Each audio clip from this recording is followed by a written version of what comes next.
This is Crystalline, reporting for UFONN, the leading communications network for all terrestrial beings. Our header for this website is the Helix Nebula. It was released on February 12, 2007 by our friends at NASA.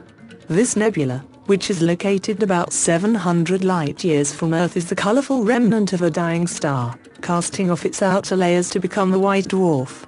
The dust from planets and comets that survive the death of this star look like a cloud around the nebula. Other nebulae litter the universe, but the Helix Nebula is among the very few known to show evidence of cosmic survivorship. A haze of red, around the center, is caused by dust from colliding planets. Before the star died, these planets in the outer reaches of the system orbited in an orderly fashion. But as the dying star expanded, it blew these planets into each other's path, so that they bumped into each other and sent dust swirling around this amazing white dwarf. Beautiful, isn't it? And now on to Ben, our roving reporter. What do you have for us today, Ben? Yes, Crystalline, as you know, it takes about 6,000 years for any information to travel the customary light paths, but with our latest technology we are able to report rapidly the new advances from this portion of the universe. Sapun's constellation has several inhabited planets, but I am reporting on a very unique one that focuses on laboratory experimentation. The beings here are much like what some call the Greys. They have no feelings of emotion, such as love, compassion, fear or hate. They are driven by a strong desire to formulate scientific, biological and statistical methods in order to perfect impurities in carbon-based life forms. They have been known to visit other planets and take specimens to bring back to their laboratories in observance of how DNA and other growth elements have evolved. In doing so, they have no way of knowing the pain or fear that their subjects feel.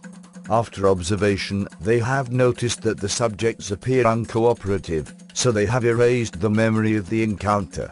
I am hearing that some subjects, which are called abductees, do have memory. I suppose it is like experimenting on mice or rats on other planets. This is not to say that there are not some opposing forces out there who are not in your best interest.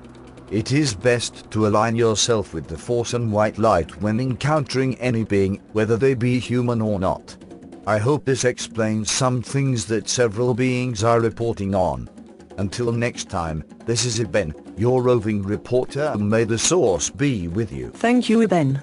It is time for weather and traffic.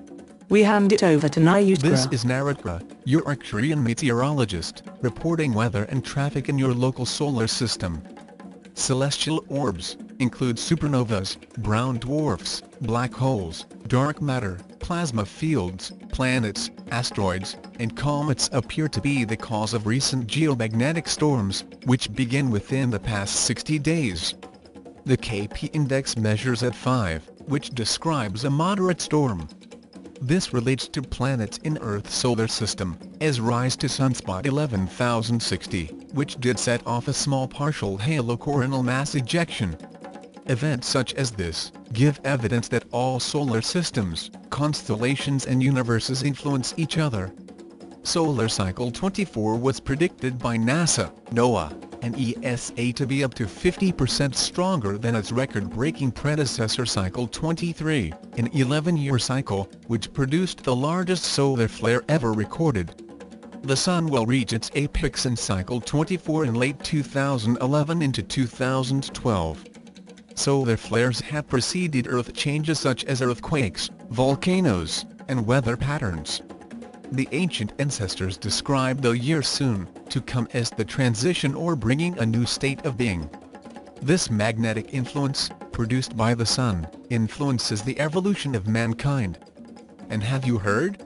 NASA's Cassini spacecraft currently orbiting Saturn has a front-row seat to the giant ammonia ice blizzard currently hitting the ringed planet, and is recording the most detailed data yet of storms. Due to its size, amateur astronomers on Earth are also able to be part of the storm watch. And now for space traffic. An asteroid belt has been spotted, passing through the Little Dipper, and will be headed on toward the Big Dipper, after picking up some space dust. Also, some spaceships have been spotted congregating at the apex of the Milky Way. They're leaving space debris in their wake. Let's hope that waste gets caught up in the meteorite and burns up soon. Back to you, Chrysalin. Wow! I would not want to be near Saturn right now. We are applauding the efforts of some of our incredible associates on the planet Earth. Featured in this broadcast is Dr. Rebecca Hardcastle, a transformational strategist and hypnotherapist. Hardcastle developed the concept of exoconsciousness while working with UFO and extraterrestrial contactees. She is quoted as saying that it is time to stop questioning whether ETs exist, but rather to ask what is their mission. Hardcastle, a prominent speaker and researcher, coined the term exoconsciousness as the study, practice and applications of the extraterrestrial origins, dimensions and abilities of human consciousness. Her investigations include determining the biological, historical and multidimensional relationship between humans and ETs. To state exoconsciousness is simply our new paradigm is certainly too limiting. Exoconsciousness is also based on science. As she developed exoconsciousness, she based it on twin pillars of quantum science and the validity of subjective experience. Dr. Hardcastle has consented to be a contributor in upcoming broadcasts. We are honored to have her climb aboard. That is the news for today. This is Terestrial signing off for UFONN, and may the source be with you.